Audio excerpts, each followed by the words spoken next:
اعوذ باللہ من الشیطان اللعین الرجیم بسم اللہ الرحمن الرحیم السلام علیکم ورحمۃ اللہ وبرکاتہ۔ اللہ تبارک و تعالیٰ کا شکر ہے کہ میں کراچی سے تاج العلماء مولانا محمد نقی نجفی علی اللہ مقامہ کا پوتا علی احمد آپ کی خدمت میں حاضر ہوں، اور اس وقت سورہ منافقون جو مدنی سورہ ہے اس کی روحانی خصوصیات بیان کر رہا ہوں تفسیر مجموع البیان سے۔ جناب رسول خدا صلی اللہ علیہ وسلم نے ارشاد فرمایا کہ جو شخص سورہ منافقین کو سمجھ کر پڑھتا ہے وہ ہر قسم کے نفاق سے پاک ہو جاتا ہے، اس لیے کہ منافقت کی حقیقت اور نقصانات معلوم ہو جاتے ہیں، پھر وہ منافقت کو بہت بری چیز سمجھتا ہے، اس لیے اس سے بچنے کی کوشش کرتا ہے، اور اس کی اول کوشش کی وجہ سے خدا کریم اسے منافقت سے بچنے کی توفیق عطا فرماتا ہے، اس لیے کہ خدا عالم نے ارشاد فرمایا لیس للانسان الا ما سعی، یعنی انسان کے لیے کچھ نہیں ہے سوا اس کی کہ وہ جس کے لیے کوشش کرے۔ سورہ منافقون پڑھنے والا یہ سورت اس لیے پڑھتا ہے کہ منافقت سے بچ سکے،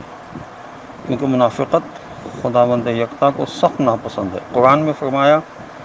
ان المنافقین فی الدرک الاسفل من النار، یقینا منافق جہنم کے سب سے نچلے طبقے میں ہوں گے۔ حضرت امام جعفر صادق علیہ السلام سے روایت ہے کہ ہمارے دوستوں، پیروکاروں یا اور ماننے والوں میں سے ہر مومن کے لیے ضروری ہے کہ وہ ہر شب جمعہ میں سورۃ الجمعہ، سورۃ الاعلی اور جمعے کے دن نماز ظہر میں سورہ جمعہ اور دوسری رکعت میں سورہ منافقون پڑھیں۔ امام علیہ السلام نے فرمایا کہ جب وہ ایسا عمل کرے گا تو گویا اس نے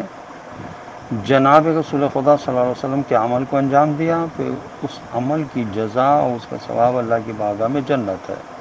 یہ کتاب ثواب الاعمال میں اور تفسیر نور الثقلین میں لکھا ہے۔ یہ حکم شاید اس لیے بھی دیا گیا کہ مومنین جمعے کے دن کی عظمت اور مقصد کو سورہ جمعہ سے سمجھیں اور منافقت سے بچنے کے لیے سورہ منافقون ہر روز پڑھتے رہیں۔ ان سورتوں کا پڑھنا جب ہی کارآمد ہو سکتا ہے جب ان کو سمجھ کر پڑھا جائے، بے سمجھے طوطے کی طرح پڑھنا فعل یا بس ہے، کیونکہ سورہ منافقون کو بے سمجھے پڑھنے سے کبھی کوئی پڑھنے والا منافقت کے عیب سے پاک نہیں ہو سکتا، یہ تفسیر نمونہ میں لکھا ہوا ہے۔ اب سورہ منافقون کے پہلے رکوع کی آیات کی تلاوت کا میں شرف حاصل کر رہا ہوں، جو 8 آیات ہیں۔ اعوذ باللہ من الشیطان اللعین الرجیم، بسم اللہ الرحمن الرحیم، شروع کرتا ہوں اللہ کے نام کی مدد مانگتے ہوئے جو سب کو فیض و فائدے پہنچانے والا، بے حد مسلسل رحم کرنے والا ہے۔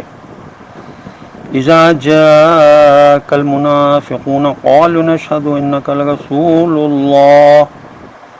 والله يعلم انك لرسوله والله يشهد ان المنافقين لكاذبون۔ ترجمہ: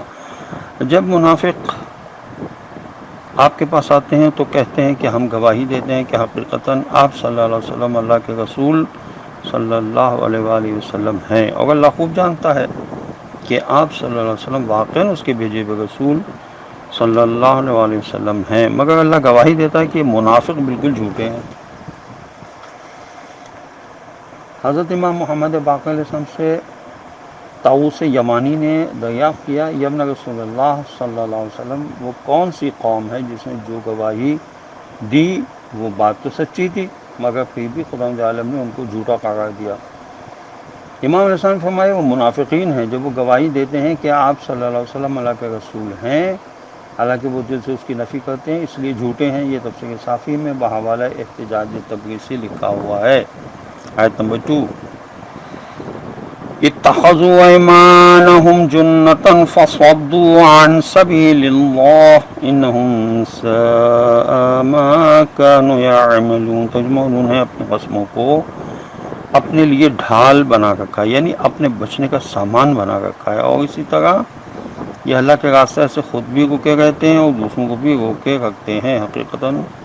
بہت ہی بری حرکتیں ہیں جو یہ لوگ کر رہے ہیں۔ مطلب یہ ہے کہ منافقوں کو دیکھو کہ یہ کیسے کیسے برے کام کر رہے ہیں، اس میں تعجب کا اظہار بھی ہے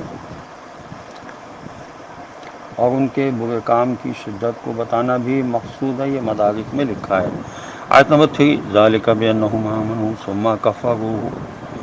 فَطُبِعَ عَلَىٰ قُلُوبِهِمْ فَهُمْ لَا يَفْقَهُونَ۔ ترجمہ، یہ سب کچھ اس لیے ہے کہ وہ پہلے مسلمان ہوئے، پھر کافر ہو گئے، یعنی پھر خدا و رسول صلی اللہ علیہ وسلم کا انکار کر دیا، بس اس لیے ان کے دلوں پر مہر لگا دی گئی، اب یہ کچھ سمجھ نہیں سکتے۔ مطلب یہ کہ منافقوں نے سب سے پہلے تو مومنین کے سامنے اپنے ایمان کا اعتراف کیا، پھر اپنے خاص دوستوں کی محفلوں میں بیٹھ کر خوب کفر و انکار کی باتیں کی۔ اس طرح وہ پہلے بظاہر ایمان لائے اور پھر از خود پورے کے پورے کافر ہو گئے۔ یہ بھی مدارک میں لکھا ہے۔ آیت نمبر 4، وَإِذَا رَأَيْتَهُمْ تُعْجِبُكَ أَجْسَامُهُمْ وَيَقُولُوا تَسْمَعُ لِقَوْلِهِمْ كَأَنَّهُمْ خُشُبٌ مُّسَنَّدَةٌ يَحْسَبُونَ كُلَّ صَيْحَةٍ عَلَيْهِمْ هُمُ الْعَدُوُّ فَاحْذَرْهُمْ قَاتَلَهُمُ اللَّهُ أَنَّىٰ يُؤْفَكُونَ۔ ترجمہ، جب آپ صلی اللہ علیہ وسلم انہیں دیکھیں گے تو ان کی جسمانی شکلیں اور صورتیں آپ صلی اللہ علیہ وسلم کو بہت ہی خوبصورت اور شاندار دکھائی دیں گی، اور جب وہ بات کریں گے تو آپ صلی اللہ علیہ وسلم ان کی باتیں سنتے ہی رہ جائیں گے، یا آپ صلی اللہ علیہ وسلم کو ان کی باتیں سننے کے قابل محسوس ہوں گی، مگر اندر سے یہ لوگ ایسے ہیں جیسے لکڑی کے ٹکڑے جو دیوار کے ساتھ لگا کر رکھ دیے گئے ہوں،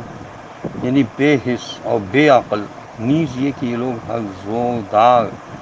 آواز کو اپنے خلاف سمجھتے ہیں،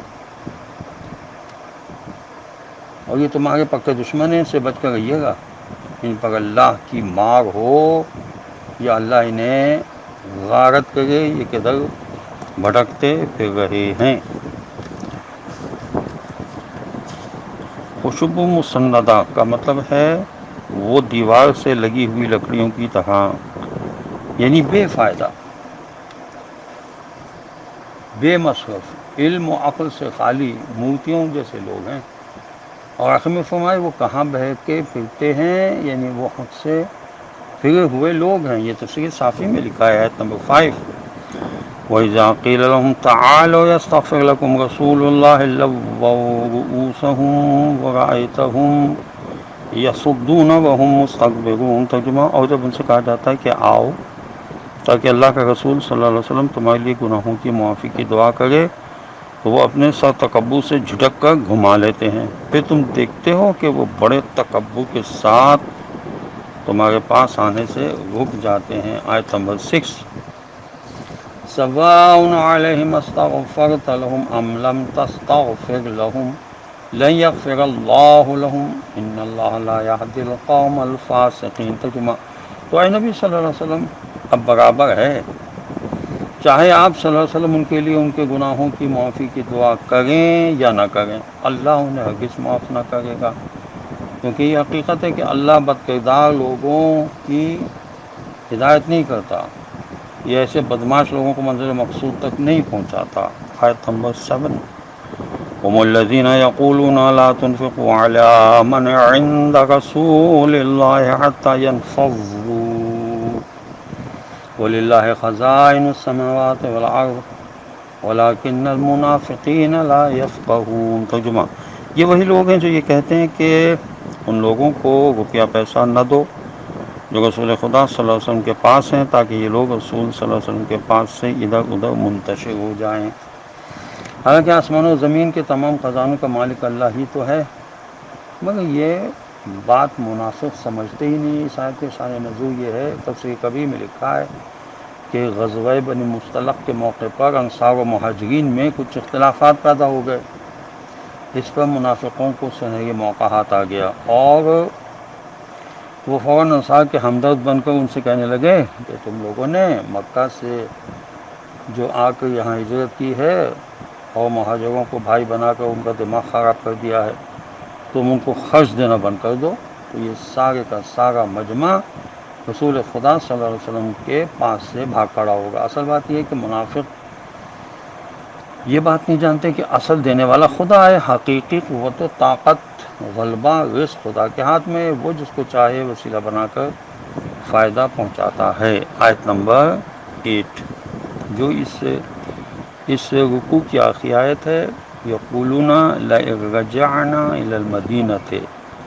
لَيُخْرِجَنَّ الْأَعَزُّ مِنْهَا الْأَذَلَّ وَلِلَّهِ الْعِزَّةُ وَلِرَسُولِهِ وَلِلْمُؤْمِنِينَ وَلَكِنَّ الْمُنَافِقِينَ لَا يَعْلَمُونَ۔ ترجمہ وہ کہتے ہیں کہ ہم لوگ جب مدینہ واپس ہوں گے تو جو ہم میں عزت والا ہے وہ انتہائی ذلت والے کو نکال باہر کرے گا، حالانکہ عزت تو اللہ، اس کے رسول صلی اللہ علیہ وسلم اور مومنین کے لیے ہے، مگر منافق یہ بات نہیں جانتے۔ اصول کافی و تفسیر نقول ثقلین میں لکھا ہے کہ حضرت امام جعفر صادق علیہ السلام سے روایت ہے کہ جناب رسول خدا صلی اللہ علیہ وسلم نے فرمایا کہ مومن عزت والا ہوتا ہے، وہ کبھی ذلیل نہیں ہوتا، کیونکہ مومن اپنے ایمان میں پہاڑ سے بھی زیادہ سخت اور مضبوط ہوتا ہے، کیونکہ پہاڑوں میں کھدال سے سوراخ کرنا ممکن ہوتا ہے لیکن مومن کے ایمان کو ہرگز ہلایا نہیں جا سکتا۔ اصول کافی اور نور ثقلین میں یہ بات بھی لکھی ہے کہ حضرت امام جعفر صادق علیہ السلام نے فرمایا کہ یہ مناسب بات نہیں ہے کہ مومن اپنے آپ کو ذلیل کرے، یعنی کسی ایسے کام کے پیچھے پڑ جائے جو اس سے نہیں ہو سکتا۔ قرآن میں منافقوں کی 10 نشانیاں بیان ہوئی ہیں۔ نمبر 1 صریح جھوٹ، نمبر 2 جھوٹی قسمیں کھانا، نمبر 3 بے عقل ہوتے ہیں، نمبر 4 بظاہر لمبے چوڑے خوبصورت چکنی چپڑی باتیں کرنے والے ہوتے ہیں، نمبر 5 مگر لکڑی کے خشک ٹکڑوں کی طرح بے فائدہ اور بے حس، نمبر 6 خائن، بدگمان، ڈرپوک، نمبر 7 حق کا مذاق اڑانے والے، نمبر 8 فاسق و فاجر، نمبر 9 متکبر اور خود کو ہر چیز کا مالک سمجھنے والے اور دوسروں کو دنیاوی محتاج سمجھنے والے، نمبر 10 اپنے آپ کو عزت والے اور دوسروں کو ذلیل سمجھنے والے۔ یہ تفسیر نمونہ میں لکھا ہوا ہے۔ جناب رسول خدا صلی اللہ علیہ وسلم نے فرمایا کہ میں اپنی امت کے لیے نہ مومنین سے ڈرتا ہوں نہ مشرکین سے۔ مومن کو اس کا ایمان نقصان سے بچائے گا اور مشرک کو خدا اس کے شرک کی وجہ سے رسوا کرے گا، مگر میں تم سے ان منافقوں سے ڈرتا ہوں جن کی زبان سے علم ٹپکتا ہو جبکہ اس کے دل میں کفر و جہالت ہو۔ وہ ایسی چکنی چپڑی باتیں کرتا ہو کہ دل جیت لے، مگر چھپ کر ایسے برے کام کرے جو سخت قبیح ہوں۔ پھر حضرت صلی اللہ علیہ وسلم نے فرمایا، صحیح مسلم میں لکھا ہے، تفسیر روح البیان میں لکھا ہے کہ مومن ان شاخوں کی طرح ہوتے ہیں جنہیں ہوائیں جھکا اور گرا دیا کرتی ہیں مگر وہ پھر کھڑی ہو جاتی ہیں، اس طرح سخت حوادث کو برداشت کرتی رہتی ہیں، مگر منافق صنوبر کے درخت کی طرح نرمی دکھائے بغیر ہواؤں کے مقابلے پر کھڑا رہتا ہے، یہاں تک کہ مصائب کی ہوائیں اسے جڑ سے اکھاڑ پھینکتی ہیں۔ خداوند عالم کی بارگاہ میں دعا ہے کہ پروردگار ہمیں قرآن پڑھنے، سمجھنے اور اس پر عمل کرنے کی توفیق نصیب کرے، اور وارث قرآن